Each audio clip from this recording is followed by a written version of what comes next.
Chapter 1. The Symphonic Crisis of Deck 5. No one remembered who started the tradition.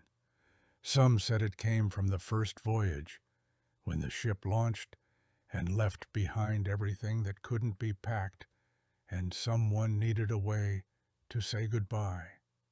Others said it came from boredom invented during a drift delay between lunar ports, and some, especially the engineers, insisted it was highly inadvisable to launch uncontrolled luminous objects in a pressurized dome, and that it should have been canceled cycles ago.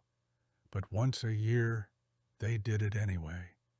The Starlight Festival, 1,000 delicate glowing floatlights, were meant to rise together through the dome's clear curve, each one carrying a message, a memory, a truth, a wish too heavy or too tender to be spoken aloud.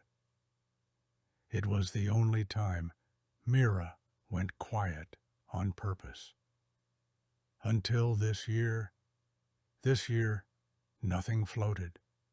They were released, just as always, carefully, reverently, some with 2 hands, some with 1 paw, some with a kiss to the casing, others with only a blink and a breath. Messages tucked gently inside, tiny slips of handwritten notes, holograms, codes, even drawings. And then the lights sank. Some clinked to the floor, like fruit falling off a tree.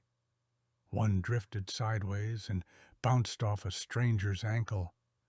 Another hovered bravely for a second, then spiraled downward, defeated. The silence that followed wasn't soft. It was sharp. Near the west railing, a child sniffled. A fox in a uniform made a sound halfway between a cough and a laugh.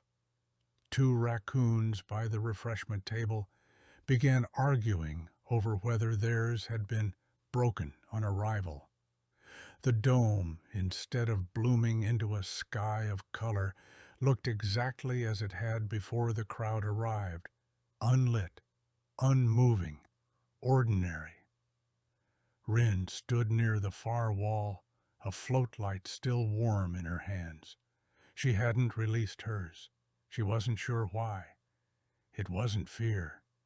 Not exactly. It was something else. A sense that hers wouldn't float either. That it might fall harder than the others. Behind her, Kitz's voice echoed faintly. Brilliant. The one thing this place had going for it. Rin didn't answer. Her gaze stayed fixed on the center of the dome, where a single floatlight spun gently on the floor like it was trying to rise and couldn't remember how. The engineers would blame the coils. The programmers would check the signal nodes. But Rin had a different feeling. A floatlight didn't rise because it was launched. It rose because it meant something.